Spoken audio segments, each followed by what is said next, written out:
할렐루야. 서로 축복하십니다. 은혜 받고 행복하세요. 어제 우리가 임직 예배를 드렸습니다. 이제 감사하기도 하고, 이제 고맙기도 하고, 또 사랑하기도 하고, 또 임직 순간순간이 행복했습니다. 세상에서 가장 최고의 영예를 자랑하는 직책 중에 하나가 장관직입니다. 이 장관직은 영예만 있는 것이 아니라 권세도 있고 또 그 위에 따라오는 특권도 우리가 상상할 수 없을 정도로 대단합니다. 또 거기에 장관을 한번 하고 나면 퇴임 후에도 계속해서 장관이라고 하는 호칭이 죽을 때까지, 죽음 이후에도 따라오는 그런 호칭이 되죠. 그래서 김종필 전 자민련 총재가 그런 이야기를 합니다. 장관이 되고 싶지 않는 의원은 한 사람도 없다. 모든 국회의원이라면 늘 마음속에 청와대 쪽을 바라보고 있고, 언젠가 나를 부르지 않나, 언젠가 나를 장관으로 쓰지 않나, 그것을 학수고대 한다고 하는 거예요. 평소에 장관 자리에 기웃거리는 것을 경멸했던 사람 중에 한 사람이 이어령 이대 석좌 교수입니다. 근데 그 이어령 교수까지, 그분도 노태우 전 대통령 그 시절에 초대 문화부 장관 자리에 제의를 받습니다. 그랬을 때 그분 마음속에 솔직하게 그렇게 표현을 합니다. 내 마음에 찬 물결이 일었다. 그런 표현을 그분이 씁니다.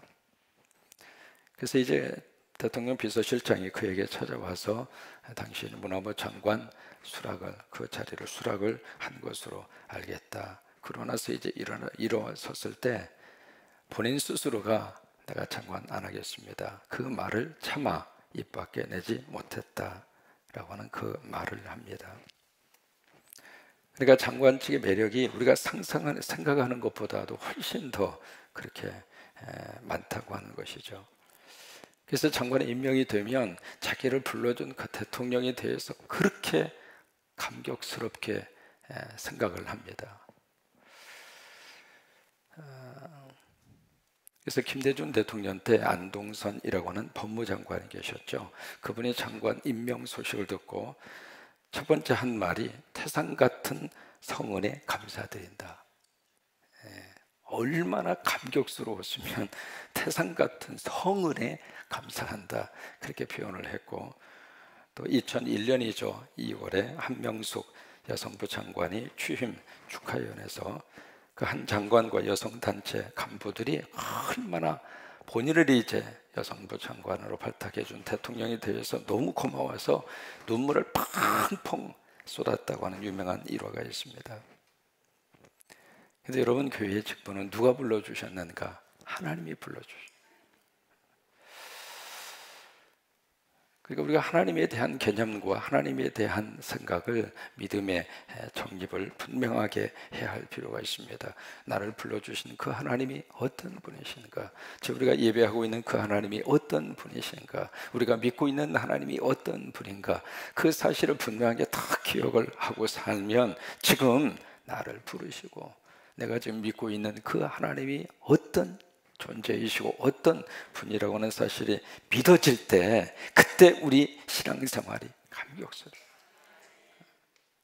천지를 지으시고 지금도 이 세상의 모든 주권을 가지고 계신 분이시고, 내 생명의 모든 것을 하나님께서 주관을 하시고, 내 생명뿐만이 아니라 우리 자녀들, 우리 후손들, 이 나라의 모든 운명, 전 세계 모든 주권의 운명을 누가 붙들고 계시는가? 하나님이 잡고 있는. 그래서 그 하나님에 대한 존재성이 가슴속에 믿어질 때, 그 하나님이 내 가슴속에 느껴졌을 때, 그때 그 하나님이 나를 부르셔서 하나님이 나에게 이 직분을 주시는구나, 그것이 우리에게 너무 감사와 감격으로 그렇게 와닿는 거예요. 여러분, 세상의 직분은 아침 이슬처럼 순식간에 다 사라집니다. 1980년대 이후에 장관의 평균 재임 기간이 13.3개월입니다. 다시 말해서 1년 조금 넘습니다. 뭐 1년 그 이전에 끝난 장관도 숱하게 많죠. 그래서 정부가 고용한 1년짜리 계열사 사장이다라고 하는 말이 나올 정도로, 그러니까 성을이 만극합니다 하고 받았던 장관짜리지만 1년도 채우지 못해서 그 자리에서 내려와야 하는 그런 장관들이 그렇게 많다고 하는 것입니다. 그런데 여러분, 교회의 직분은 어디까지 가는가? 천국까지 가요. 70에 은퇴를 하더라도 그 직분 가지고 하나님 앞에 가는 거예요. 그러니까 하나님이 주시는 이 직분은 영원합니다. 하나님이 주시는 직분은 얼마나 땅에서 얻을 수 없는, 땅에서 가질 수 없는 너무 귀한 하나님이 거룩한 직분. 우리 임직을 받은 우리 모든 직분자 한 분 한 분이 그런 마음으로 하나님을 잘 섬겨 주시기를 바라고, 또 이 교회를 잘 충성스럽게 헌신하고 더 많이 하나님 앞에 쓰임 받는 여러분 모두가 되시기를 주의 이름으로 축원합니다. 오늘 25절에 보시면 그 말씀을 하십니다. 25절에 욕심이 많은 사람은 뭘 일으키느냐면 다툼을 일으킵니다. 모든 싸움과 분쟁의 요인이 무엇인가? 바로 욕심이다. 그렇게 말씀을 하시고 있는 것이죠. 왜 우리 가슴 속에 수없이 많은 갈등이 생기는 것인가? 그 중에 하나도 욕심이에요. 왜 부부지간에 그렇게 많이 싸우면서 살까? 그 불화의 가장 중요한 요인 가운데 하나도 욕심이에요. 부모와 자식 지간에 막 갈등이 일어나고 막 싸움이 일어나고, 형제와 형제 지간에도 마찬가지죠. 국가와 국가 간에도 마찬가지입니다. 이 모든 다툼과 싸움의 가장 중요한 근본 요인이 바로 욕심이에요. 근데 그 다음 말씀을 보시면 여호와를 의지하는 자는 어떻게 되느냐면 풍족하게 되느니라. 그러니까 하나님을 믿고 사는 사람, 하나님을 의지하고 사는 사람은 여기에 풍족하다는 말은 여러 프로스퍼라고 하는 단어를 씁니다. 윤택하게 된다 그 말이에요. 여러분, 사람의 욕심이 얼마나 한도 끝도 없는지, 그 톨스토이라고 하는 사람의 작품 가운데 사람에게는 얼마나 많은 땅이 필요한가라고 하는 단편 소설이 있습니다. 거기에 이제 비숍이라고 하는 사람이 주인공으로 나오거든요. 바흡이라고 하는 주인공이 나옵니다. 이 바흡이라고 하는 사람은 어느 큰 농장 지주에서 소작인으로 그렇게 살고 있는 사람이죠. 근데 이 사람이 늘 마음속에 나도 땅이 있었으면 좋겠다, 나도 땅을 좀 소유했으면 좋겠다, 그게 평생 소원이에요. 근데 이제 무슨 소식을 듣냐면 어느 한 큰 대부자가 거기에 일정한 돈을 주면 하루 종일 자신이 밟은 그 땅을 그 돈으로 준다라고 하는 그 소식을 들어요. 그래서 이제 바울이라는 사람이 이제 내가 땅을 얻을 수 있구나 그 생각을 하고 거기에 가죠.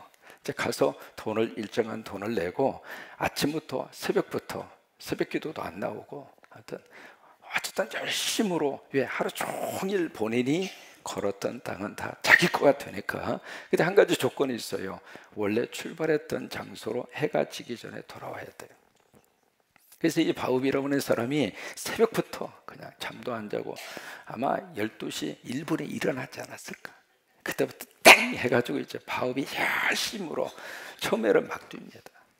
왜요? 조금이라도 땅을 더 많이 갖기 위해서 뛰다가 힘들면은 좀 걷다가 다시 또 뛰다가 걷다가, 그래서 하루 종일 이 바울이라고 하는 사람이 그 땅을 차지하고 갖기 위해서 그렇게 막 땅을 이제 걷는 거죠. 그러다가 해가 이제 지기 직전에, 해가 떨어지기 전에 그 출발했던 장소로 가야 되니까 마음이 급하잖아요.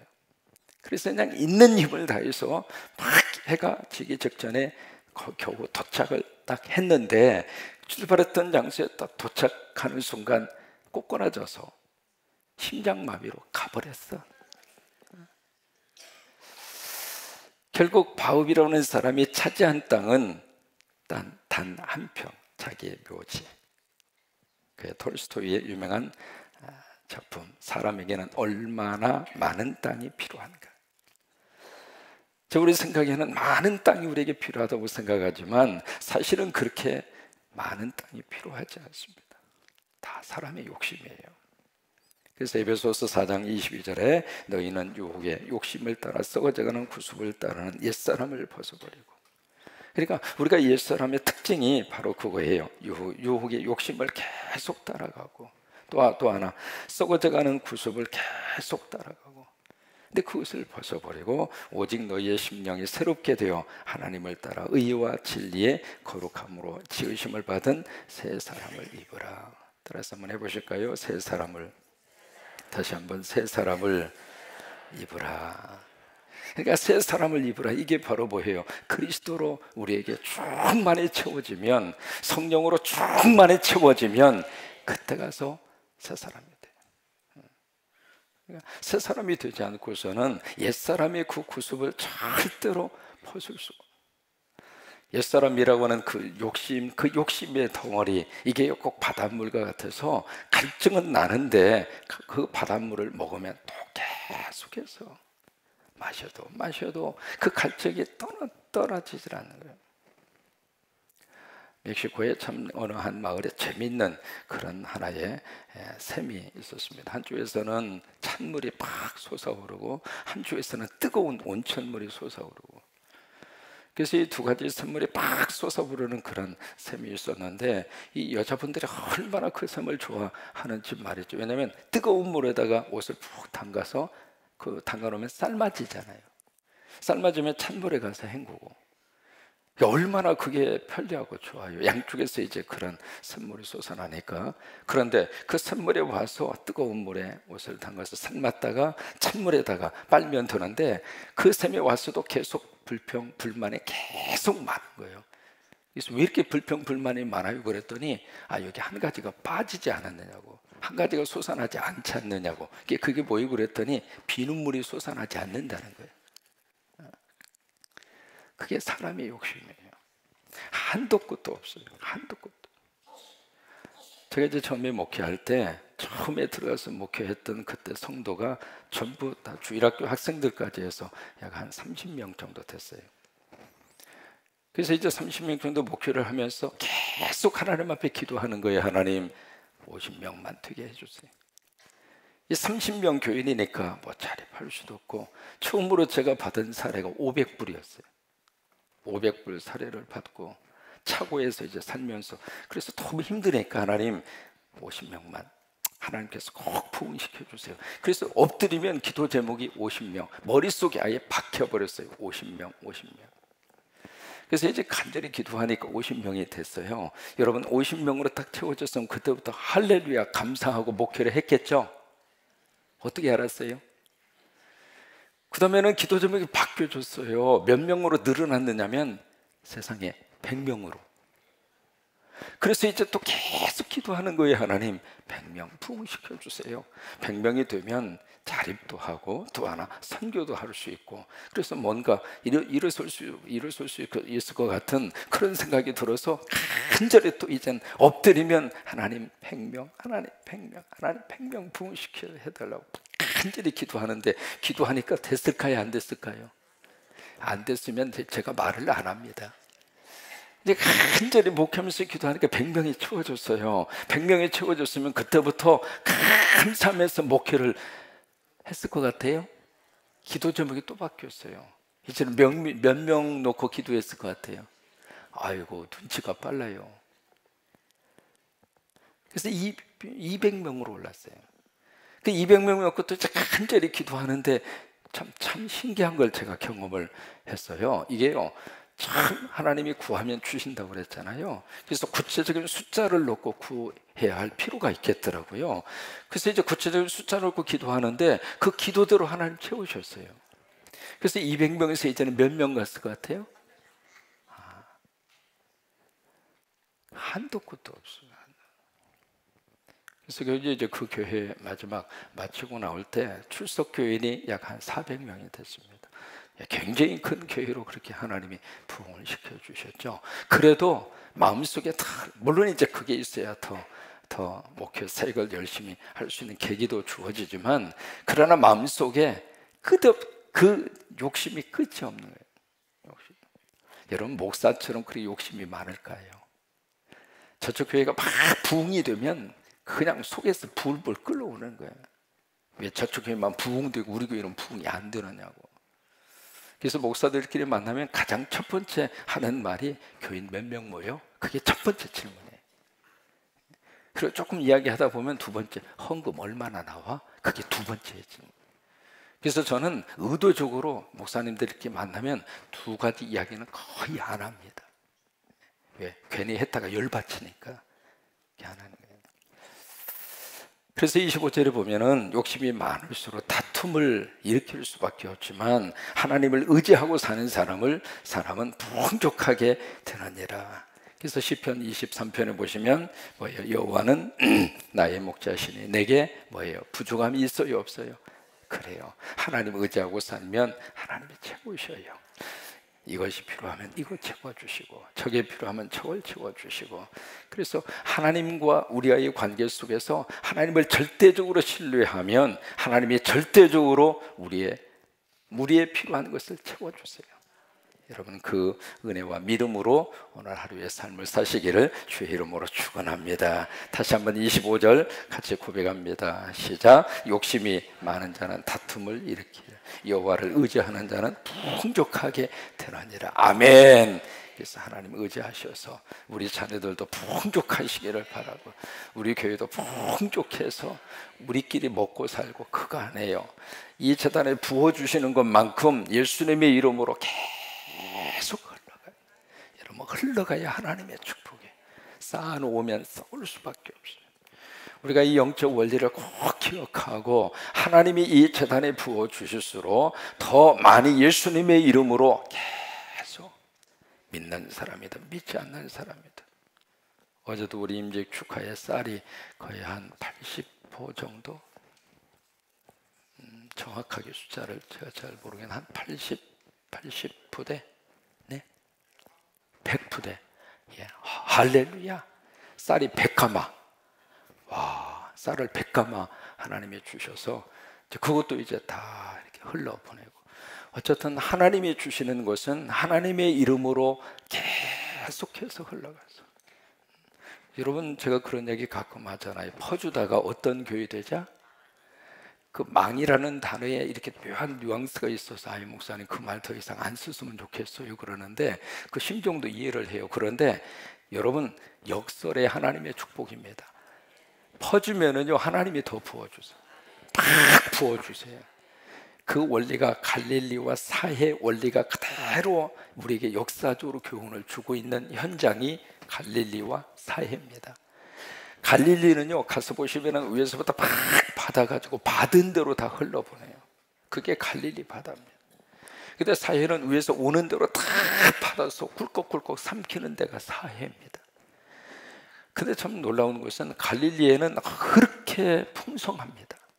사람도 많이 살고, 또 하나 갈릴리라고 하는 그 바다의 어종이 153어종이 살고 있습니다. 고기가 얼마나 많은지 말이죠.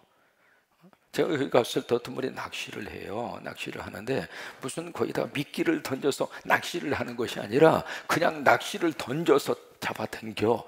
그래서 미끼 없이 고기가 잡혀요 그랬더니 잠깐만 보라고 그래서 옆에서 보니까 세상에 탁 던지더니 팍 니를 감아서 딱 보니까 고기가 걸려서 와요. 그래서 왜 이렇게 많이 걸려서 와요 그랬더니 고기가 하도 많으니까 그냥 무조건 던져서 팍 감으면 오다가 다 걸린대. 그렇게 고기가 많아요 갈릴리가. 그러니까 막 퍼주면 없어지는 것이 아니라 하나님이 새롭게 채우세요. 큰 것으로 채우시고 풍성하게 채우시고 넘치도록 채우시고, 이게 하나님의 생명의 법칙이에요. 근데 사해는 가서 보면 그 큰 사해가 거기에는 박테리아도 살 수 없을 정도로, 그래서 결국 썩어져 가고 있고 죽어져 가는 거예요. 그러니까 하나님 의지하고 하나님이 부어주시는 대로 더 많이 흘러보내서 하나님의 생명으로 풍성해서 이 재단에 오시는 분들마다 하나님이 그 복을 내려 주시기를 바라고, 이 재단 통해서 하나님의 직분 받고 섬기는 여러분 모두에게 하나님의 풍성한 복을 쏟아부어 주시기를 주의 이름으로 축원합니다.